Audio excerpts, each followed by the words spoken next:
Antigua টেস্টের দ্বিতীয় দিনের খেলা চলছে। বাংলাদেশের বিপক্ষে ওয়েস্ট ইন্ডিজ বড় সংগ্রহের পথে।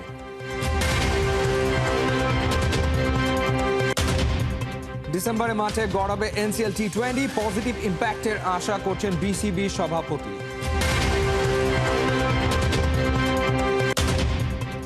টানা দ্বিতীয় ম্যাচেও হারল সাকিবের বাংলা টাইগার্স। 7 উইকেটে জিতল নিউ ইয়র্ক স্ট্রাইকার্স।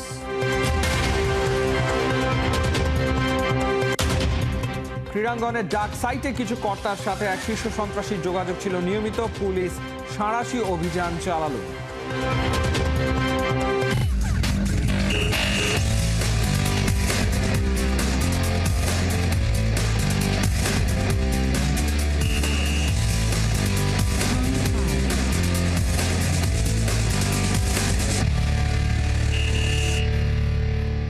স্বাগত খেলাযোগে, আপনাদের সাথে আছি আমি ফাইম রহমান। অ্যান্টিগাতে বাংলাদেশ ওয়েস্ট ইন্ডিজ প্রথম টেস্টের দ্বিতীয় দিনের খেলা চলছে। নিজেদের প্রথম ইনিংসে ব্যাট করছে ক্যারিবিয়ানরা। 5 উইকেটে 250 রান নিয়ে দ্বিতীয় দিনের খেলা শুরু করে ওয়েস্ট ইন্ডিজ। দিনের প্রথম ওভারেই উইকেট পেলেন বাংলাদেশের পেসার হাসান মাহমুদ। এলবিডব্লিউ করে ফিরিয়েছেন ওয়েস্ট ইন্ডিজের জোশুয়া দা সিলভাকে। পরের ওভারেও উইকেট নিলেন হাসান মাহমুদ। গালিতে ক্যাচ দেন আলজারি জোসেফ। দুরন্ত এক ক্যাচ নেন জাকির হাসান।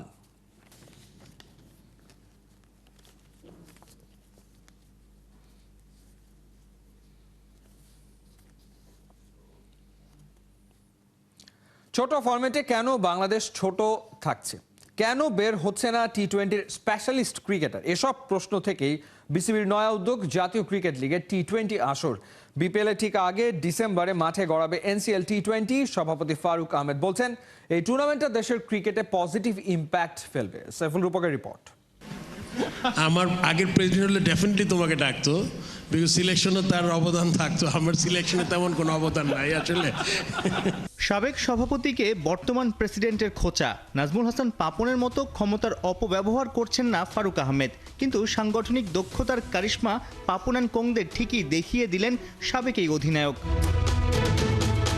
বেশ কয়েক বছর ধরে ক্রিকেটারদের দাবি ছিল বিপিএল এর বাইরে ঘরোয়া মৌসুমে আরও একটা টি-20 টুর্নামেন্ট অ্যাড করার। কথা দিয়েও কথা রাখতে পারেনি বিসিবির আগের কমিটি। অথচ দায়িত্ব নেওয়ার 3 মাসের মাথায় ফারুক আহমেদের চমক। মধ্য ডিসেম্বরে সিলেটে শুরু জাতীয় ক্রিকেট লিগের ধুমধারাক্কা ফরম্যাট। এর মধ্যে হচ্ছে আমরা সব কিছু টুর্নামেন্ট আয়োজন করছি, এটা একটা বোঝা যায়। আগে কি করতো, ম্যাক্সিমাম ক্লাব কিন্তু ম্যাচ খেলতে চাইতো না যখন ন্যাশনাল টিম দেশের বাইরে থাকতো। বাট এখন কিন্তু এই জিনিসটা আমরা মাথায় খুব কম আসে। ন্যাশনাল সূচি চলছে, তার সাথে আমরা ডোমেস্টিকটা চালিয়ে যাচ্ছি, প্লাস এই টি-20 এটারই একটা কারণ। এবং আই এম শিওর যারা বুদ্ধি করে এই টুর্নামেন্টটা খুব সিরিয়াসলি খেলবে তাদের জন্য future is very bright, I am sure. BCB জানিয়েছে এনসিএল টি-20 আইসিসি থেকে লিস্টে ক্রিকেটের মর্যাদা পেয়েছে। নয়া এই টুর্নামেন্ট শেষ হওয়ার সপ্তাহখানেক পরেই মাঠে গড়াবে বিপিএল এর মহারণ। সেক্ষেত্রে বাংলাদেশ প্রিমিয়ার লিগের শুরু থেকেই ছন্দে থাকবে লোকাল ক্রিকেটাররা। অনেক মোটিভেট করবে আমার মনে হয়। এমন হতে পারে যে অনেক ছেলে হয়তো বা এই এনসিএল 4-ডে ভার্সনে খেলেছে, বাট এবার হয়তো বিপিএলে পিকড হয়েছে কি হয় নাই। বাট ইরেসপেক্টিভ অফ দ্যাট, তারা যদি এই এনসিএল টি-20-তে ভালো খেলে, ডেফিনেটলি একটা চোখে পড়ার মতো একটা বিরাট ব্যাপার হবে। আমার মনে হয় ইমেন্সলি হেল্প করবে, আমি মনে করি যে লোকাল প্লেয়ারদের। এনসিএল টি-20 8 দলের আসর। রাউন্ড রবিন লিগের সব খেলা গড়াবে সিলেটে। সেমিফাইনাল ও শিরোপা নির্ধারণী ম্যাচ হবে মিরপুরের শেরি বাংলায়। দর্শকদের উন্মাদনা দেখতে মুখিয়ে বিসিবি। সো আশা করি যে যেহেতু এত বড় একটা অ্যারেঞ্জমেন্ট নিয়ে আমরা এই ফরম্যাটটা মানে এই সিজনটা চালু করতে যাচ্ছি, ওইটা মানে সবাই দেখবে এবং সবাই ভালো লাগবে আর কি। সাইফুল রূপক, 71। আবু ধাবি টি-10-এ টানা দ্বিতীয় ম্যাচেও হেরে গেল বাংলা টাইগার্স। নিউ ইয়র্ক স্ট্রাইকার্সের কাছে 7 উইকেটে হেরেছে সাকিব আল হাসানের দল। 67 রানের টার্গেট, 24 বল বাকি থাকতেই টপকে যায় নিউ ইয়র্ক স্ট্রাইকার্স। রহমান পেয়ারের রিপোর্ট। আবু ধাবি টি-10-এ বাংলা টাইগার্সের দ্বিতীয় খেলা। প্রথম ম্যাচে হারের পর সাকিবের দল পাবে তো জয়ের দেখা। নিউ ইয়র্ক স্ট্রাইকার্সের সাথে মোকাবিলা। টস জিতে বাংলা টাইগার্সকে ব্যাটিংয়ে পাঠালো ওরা। মাত্র 8 বলেই শেষ উদ্বোধনী জুটি। হযরতুল্লাহ জাজাইকে বোল্ড করলেন টপলি। ডাগ আউটে ফিরে কাপ্তান সাকিবের পাশে হযরতুল্লাহ। সাকিব নিলেন গুরুর ভূমিকা। বোঝালেন কিভাবে খেলা যেত টপলির বলটা। এক বল পর আবারও টপলির আঘাত, এবার আউট মোহাম্মদ শেহজাদ। বাংলা টাইগার্সের তুরুপের তাস দাসুন সানাকা ইনিংসের চতুর্থ ওভারে হাঁকালেন 2টা ছক্কা। তবে ইফতিখার আহমেদ ও লিয়াম লিভিংস্টোন টিকে থাকতে পারেননি। উইকেটে কাপ্তান সাকিব আল হাসান, কলকাতা নাইট রাইডার্সের সাবেক টিমমেট নারাইনের প্রথম বলটা ঠিকঠাক খেলতে পারেননি। তবে দ্বিতীয় বলটাকে রিভার্স সুইপে সীমানা ছাড়া করতে সাকিব ভুল করেননি। দলের রান বাড়ানোর দায়িত্ব নিলেন সাকিব। পাথিরানার প্রথম বলেই হাঁকালেন বিশাল ছক্কা। কপাল জোরে বেঁচে গেলেন ক্যামেরাম্যান। সাকিবের শটে ছিল এমনই জোর। তবে এদিন বাংলা টাইগার্সকে পথ দেখাতে পারেননি দাসুন সানাকা। 22 রান করেই লঙ্কান তারকার ফেরা। সাকিব আল হাসান শেষ ওভারেও পাথিরানাকে করতে চাইলেন সীমানা ছাড়া। তবে বলে ব্যাটে সংযোগ মনের মতো হলো না। 12 বলে 19 রান করে সাকিবের ফেরা। 66 রান বাংলা টাইগার্সের বোর্ডে।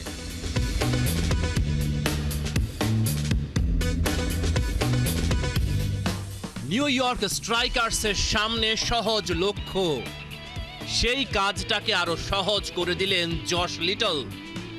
ওয়াইড আর নো বলের মালা গেঁথেছেন। কারণ জানতে এগিয়ে এলেন সাকিব আল হাসান। 4টা ওয়াইড আর 2টা নো বল প্রথম ওভারে। 17 রান নিউ ইয়র্ক স্ট্রাইকার্সের বোর্ডে।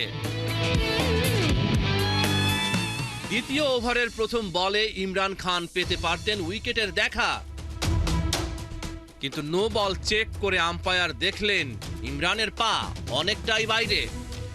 2 ওভার শেষে 1 উইকেটে 34 রান নিউ ইয়র্কের বোর্ডে। আক্রমণে এসেই উইকেট শিকার করলেন সাকিব আল হাসান। 1 বল পর আবারও আঘাত হানেন তিনি। শেষ পর্যন্ত নিউ ইয়র্ক স্ট্রাইকার্সের জয়। টানা দ্বিতীয় ম্যাচেও হারল সাকিবের বাংলা টাইগার্স। রহমান পেয়ার, 71। রবিবার সৌদি আরবের জেদ্দায় শুরু হচ্ছে ইন্ডিয়ান প্রিমিয়ার লিগ আইপিএল এর মেগা নিলাম। 10 ফ্র্যাঞ্চাইজির এই টুর্নামেন্টে সব মিলে মোট 574 জন ক্রিকেটার বিক্রি হওয়ার অপেক্ষায় আছেন। এর মধ্যে 366 জন ভারতীয়, 209 জন বিদেশি, আর দল পাবেন সর্বোচ্চ 204 ক্রিকেটার। বাংলাদেশি ক্রিকেটার আছেন 12 জন। সাকিব, মুস্তাফিজ, রিশাদ, লিটন, হৃদয়, মিরাজ, তাসকিন, শরীফুল, তানজিম, শেখ মেহেদি, হাসান মাহমুদ ও নাহিদ রানা। মুস্তাফিজের ভিত্তি মূল্য 2 কোটি রুপি, সাকিব, মিরাজ ও তাসকিনের ভিত্তি মূল্য 1 কোটি রুপি। আইপিএল এর মেগা নিলাম ঘিরে বিশেষ আয়োজন খেলাযোগে। চোখ রাখুন 71 টিভি, খেলাযোগের ফেসবুক পেজ এবং ইউটিউব চ্যানেলে।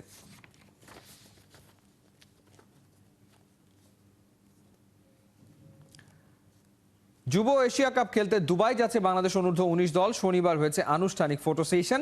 জুনিয়র টাইগারদের অনুপ্রাণিত করতে ফটো সেশনে অংশ নেন বিসিবি সভাপতি ফারুক আহমেদ। আরও উপস্থিত ছিলেন দেশের ওপেনার তামিম ইকবাল। যুবদের ক্যাপ্টেন নাজিজুল হাকিম। তামিম আশাবাদী শিরোপা জয়ের ব্যাপারে। বিস্তারিত রায়ান আহমেদের রিপোর্টে। চ্যালেঞ্জটা বেশ বড়, জিতে নেয়া রাজ্য নিজের দখলে রাখা। যুব এশিয়া কাপে 2023 সালে সংযুক্ত আরব আমিরাতকে হারিয়ে প্রথমবারের মতো শিরোপা ঘরে তুলেছিল অনূর্ধ্ব 19 দল। এশিয়া কাপের এবারের আসরে শিরোপা ধরে রাখার মিশনে সংযুক্ত আরব আমিরাতে পা রাখবে বাংলাদেশের যুবারা। তার আগে শনিবার মিরপুর শেরেবাংলা স্টেডিয়ামে হয়ে গিয়েছে ইয়াং টাইগারদের ফটো সেশন। যুবাদের উৎসাহ দিতেই কোচ ক্রিকেটারদের সে ফটো সেশনে অংশ নিয়েছেন বিসিবি প্রেসিডেন্ট ফারুক আহমেদ নিজেও। আরও দেখা মিলল দেশের ইতিহাসের সেরা ওপেনার তামিম ইকবাল খানের। নিজের অভিজ্ঞতার ঝুলি যেন খানিকটা খুলে দিলেন ইয়াং টাইগারদের জন্য। করতে চাইলেন অনুপ্রাণিত।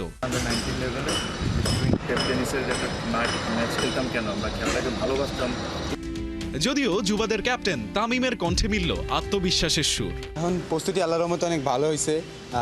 আমরা গত 3 মাস 4 মাস ধরে অনেকে কষ্ট করতেছি। আমাদের ম্যানেজমেন্ট, আমাদের প্লেয়ার সবাই, আমাদের অনেক বন্ডিংটা অনেক ভালো।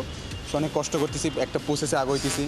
আর যেহেতু আমাদের গতবার আমরা চ্যাম্পিয়ন ছিলাম, সেটা আর কি ধরে রাখার চেষ্টা করতেছি। আসলে সব দিক থেকে ইনশাল্লাহ ভালোই, কারণ কি যে আমরা চ্যাম্পিয়ন হয়েছি এবং 2020 যেটা ওয়ার্ল্ড কাপ চ্যাম্পিয়ন, সেখানে কোচরা এবং তার সবাই রয়েছে, ইস্টোনিয়ার নাবিদ স্যার সবাই, আসলে খুব ভালো লাগতেছে। সেইটাই আছে যে চেষ্টা করবো যাইতে দুইটা একসাথে নিয়ে, আর ইনশাল্লাহ এশিয়া কাপ ওয়ার্ল্ড কাপ দুইটাই আমাদের টার্গেট আছে, এখন বাকিটা আল্লাহ ভরসা। এদিকে কোচ নাভিদ নওয়াজ জানিয়েছেন নিজের ভাবনার ব্যাপারে। আমি দলের দায়িত্ব নেওয়ার পর সিলেট ও রাজশাহীতে ক্যাম্প করেছি। দলের জন্য একটি নির্দিষ্ট কৌশল তৈরির চেষ্টা করছি। ভালো পরিকল্পনা নিয়ে এগোলে বিশ্ব ক্রিকেটে ফলাফল আসবেই। তবে দলটি এখনো নতুন। এশিয়া কাপের পর আরও কিছু সিরিজে আমরা নিজেদের শক্তি সামর্থ্যের পূর্ণ প্রতিচ্ছবি দেখতে পাবো। বিশ্বকাপ জেতার ভাবনা এখন মাথায় নেই, বরং আমি দলের ভিত শক্ত করতেই বেশি মনোযোগী। সেখান থেকেই ক্রিকেটাররা ধারাবাহিকভাবে ভালো করবে। 29 নভেম্বর থেকে শুরু হবে যুব এশিয়া কাপের গ্রুপ পর্বের খেলা। উদ্বোধনী দিনেই আফগানিস্তানের বিপক্ষে মাঠে নামবে বাংলার যুবারা। রায়ান আহমেদ, 71। পার্থে অনবদ্য জসপ্রীত বুমরা তার দুরন্ত বোলিংয়ের বদৌলতেই লিডে টিম ইন্ডিয়া। কোথায় জসপ্রীত বুমরা সবার চাইতে আলাদা, সেটা নিয়ে চলছে বিস্তর গবেষণা। এত বছর ক্রিকেট খেলার পরও, এত ভিডিও অ্যানালিসিস হবার পরও ব্যাটাররা বুঝতে পারছে না কিছুই। বুমরার ব্রিলিয়ান্সের গল্প মাহদি হাসানের কাছে। ওয়াকার, ওয়াসিম, শোয়েবের মতো ফাস্ট বোলার কখনোই তৈরি হবে না ওখানে। আরে ভারতের ওয়েদারই তো পেসারদের উপযোগী নয়। এক সময়কার বহুল চর্চিত ন্যারেটিভগুলো এখন অচল। তারা কোনো মিথে বিশ্বাস করে না, নতুন করে মিথ তৈরি করে জসপ্রীত বুমরারা। তাই হয়তো লেজেন্ড। পার্থ টেস্টে অনবদ্য নিয়েছেন 5 উইকেট। পরিসংখ্যানের ভারিককে এড়িয়ে যেটা গুরুত্বপূর্ণ সেটা হলো যে তরিকায় বল করেছেন। ধারাভাষ্যকাররা বারবার বলছেন খেলার অযোগ্য, অথচ বুমরার বোলিং বিশ্লেষণ নিয়ে ভিডিও অ্যানালাইসিসের শেষ নেই। এখন অবধি ওকে আনকোড়া, রহস্যে ভরা সেসব ফাস্ট বোলারদের মতোই দেখছে ব্যাটাররা। সামনে চলার কোনো ক্লুই যেন নেই। এই মাহাত্ম্যপূর্ণ পয়েন্টটাই নোট করেছেন ক্রিকেটের পিটার ড্রাউরি হিসেবে খ্যাত ধারাভাষ্যকার হর্ষা ভোগলে। বুমরাকে নিয়ে সারাক্ষণ বিশ্লেষণ করে প্রতিপক্ষ, কিন্তু দৃশ্যত সব চেষ্টাই যাচ্ছে জলে। ওকে কিভাবে খেলতে হবে আজ অবধি কেউ বুঝতে পারল না। পার্থের অনবদ্য অস্ট্রেলিয়ার মাটিতে বুমরার ক্যারিয়ারে দ্বিতীয় ফাইভার। রোহিত শর্মার জায়গায় অধিনায়কত্বের প্রক্সি দিচ্ছেন জসপ্রীত।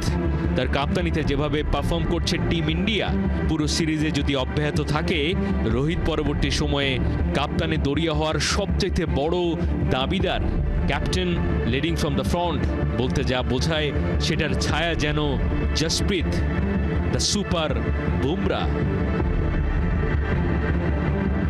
মাহদি হাসান, 71। ব্যাটে রান নেই, অথচ সেই ব্যাটের দাম কিনা আকাশ ছোঁয়া। ক্যারিয়ারের শেষ ভাগটা অফ ফর্মের বৃত্তে কাটালেও চড়া দামে বিক্রি হচ্ছে বিরাট কোহলির ব্যাট। সিডনির গ্রেগ চ্যাপেল ক্রিকেট সেন্টারের ডিসপ্লেতে বিক্রির জন্য রাখা হয়েছে কোহলির অটোগ্রাফ দেওয়া MRF ব্যাট, যা কিনতে পারবেন যে কেউ, তবে গুনতে হবে মোটা অঙ্কের টাকা। মাহমুদুল হাসান সজীবের রিপোর্ট। ক্যারিয়ারের শেষ প্রান্তে একদমই হাসছে না কিং কোহলির ব্যাট। একের পর এক সিরিজ কাটছে হতাশায়। টিমমেট থেকে ভক্ত সমর্থক সবার প্রত্যাশায় দিচ্ছেন গুড়ে বালি। তবে কি সেই রাগে ক্ষোভে নিজের ক্রিকেট ব্যাটটাই বিক্রি করতে বসেছেন ভারতীয় তারকা, যার দাম কিনা উঠে গেছে আকাশ ছোঁয়া? যা কিনতে হলে গুনতে হবে 2985 অস্ট্রেলিয়ান ডলার, যা বাংলাদেশি মুদ্রায় প্রায় 2,30,000 টাকা। টানা অফ ফর্মের বৃত্তে ঘুরপাক খাচ্ছেন বিরাট কোহলি। সবশেষ 10 ইনিংসে পেয়েছেন মোটে একটি 50 দেখা। শুক্রবার পার্থ টেস্টের প্রথম ইনিংসে আউট হয়েছেন মাত্র 5 রান করে। ব্যাট হাতে বিরাটের খারাপ সময় ক্রিকেট পাড়ায় আলোচিত খবর, বিক্রি হচ্ছে ভারতীয় তারকার ব্যাট। সামাজিক যোগাযোগ মাধ্যমে অস্ট্রেলিয়ান সাংবাদিক ও ইউটিউবার নরমান কোচানেক একটি ভিডিও পোস্ট করেন। সেখানে তিনি জানান, সিডনির গ্রেগ চ্যাপেল ক্রিকেট সেন্টারের ডিসপ্লেতে বিক্রির জন্য রাখা হয়েছে কোহলির অটোগ্রাফ দেওয়া MRF ব্যাট, যা কিনতে হলে দাম পড়বে 2985 অস্ট্রেলিয়ান ডলার, বাংলাদেশি টাকায় যার দাম পড়বে প্রায় 2,30,000 টাকা। কোচানেক ভিডিওতে আরো উল্লেখ করেন ব্যাটটির ধরন। এর হাতল কিছুটা ছোট তবে ভারী, ওজন প্রায় 2.9 আউন্সের মতো। ব্যাট কিনলে এর সঙ্গে বোনাস হিসেবে কাভার তো থাকছেই। 2013 সাল থেকে কোহলির ব্যাটে স্পন্সর করে আসছে ভারতের টায়ার নির্মাণকারী কোম্পানি এমআরএফ। প্রথম চুক্তিতে এমআরএফের স্টিকার লাগিয়ে বছরে কোহলি পেতেন 6,50,00,000 রুপি। পরবর্তী চুক্তিতে 2025 সাল পর্যন্ত 8 বছরে তিনি পেতে যাচ্ছেন 100 কোটি রুপি।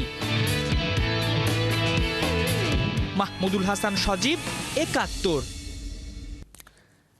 বার্সেলোনায় ফিরছেন না লিওনেল মেসি, অংশ নিচ্ছেন না প্রিয় ক্লাবের 125 বছরের প্রতিষ্ঠা বার্ষিকীতে। তবে অনুষ্ঠানে অংশ না নিলেও ক্লাবের সবাইকে শুভকামনা জানিয়ে ভিডিও বার্তা পাঠিয়েছেন LM10। একই সাথে জানিয়েছেন ভবিষ্যতে বার্সায় ফেরার প্রত্যাশার কথা। কোহিনুর করা রিপোর্ট। 3 বছর আগের সেই দিনটাকে হয়তো লিও কোনোদিনও ভুলতে পারবেন না। বাস্তবতার কাছে যেদিন হেরে গিয়েছিল মেসির নির্জলা আবেগ আর ভালোবাসা, যে দিনটায় মেসিকে ছাড়তে হয়েছিল বার্সেলোনা। যেতে বেলায় অবশ্য সবাইকে দিয়েছিলেন ফিরে আসার প্রতিশ্রুতিটা। অবশেষে ফেরার এমনই এক উপলক্ষ চলে আসে লিওনেল মেসির হাতে। বার্সেলোনার 125তম প্রতিষ্ঠা বার্ষিকীতে নিমন্ত্রণ জানানো হয় আর্জেন্টাইন সুপারস্টারকে।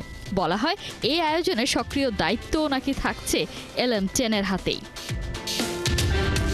29 নভেম্বরে গ্র্যান্ড পার্টির জন্য প্রস্তুত বার্সার বিখ্যাত থিয়েটার গ্র্যান্ড ট্রেতে দেল লিসেও। সব প্রস্তুতি যখন সম্পন্ন, ঠিক তখনই আসে দুঃসংবাদ। এই অনুষ্ঠানে উপস্থিত থাকছেন না আর্জেন্টাইন সুপারস্টার। বিভিন্ন গণমাধ্যমের খবর, 15 দিন আগেই মেসির হাতে পৌঁছায় নিমন্ত্রণ পত্র। তবে নির্দিষ্ট ওই তারিখে আগে থেকে অন্য কোনো কাজের জন্য বুক করা লিওর শিডিউল, আর তাই ইচ্ছে থাকা সত্ত্বেও নাকি ফিরে আসতে পারছেন না মেসি। ফিজিক্যালি অনুষ্ঠানে আসতে না পারলেও ভার্চুয়ালি ঠিকই পাওয়া যাবে LM10-কে। প্রি রেকর্ডেড ভিডিওতে প্রিয় ক্লাবের জন্য দিয়ে রেখেছেন বার্তা, জানিয়েছেন বার্সায় ফেরার জন্য তার প্রত্যাশার কথা। একদিন কাতালুনিয়া ছেড়ে চলে যেতে হয়েছিল, অথচ আমার সন্তানরা কাতালান, আর আমার জীবনের পুরোটাই কেটেছে ওইখানটায়। আমার সন্তান, আমার স্ত্রী এবং আমি বার্সেলোনা জীবন ভীষণ মিস করি। বিশ্বকাপ বাছাই দলের হয়ে চলতি বছর শেষ ম্যাচ খেলে ফেলেছেন লিওনেল মেসি। MLS-এ প্লে অফ থেকে ইন্টার মায়ামি আগেই বাদ পড়ায় প্রি সিজন শুরু হওয়ার আগে লিওর এখন খানিকটা অবসর। মাঠে খেলা নেই, এমন সময় বার্সার অনুষ্ঠানে যোগ না দেয়ায় আন্দাজ করাই যায় অতিথি নন, ঘরের ছেলে হয়েই বার্সায় ফিরতে চান LM10। একটা সময় বিশ্বকাপও মেসির কাছে বাধ্য হয়েছিল ধরা দিতে। তবে কে জানে বার্সায় ফেরার লিওর এই ইচ্ছেটা কোনোদিনও পূরণ হবে কিনা। কোহিনুর কণা, 71। চলছে খেলাযোগ সরাসরি সংবাদ অনুষ্ঠান দেখতে চোখ রাখুন 71-এর ফেসবুক পেজে এবং সাবস্ক্রাইব করুন 71-এর ইউটিউব চ্যানেলে। 71-এর সাথেই থাকুন।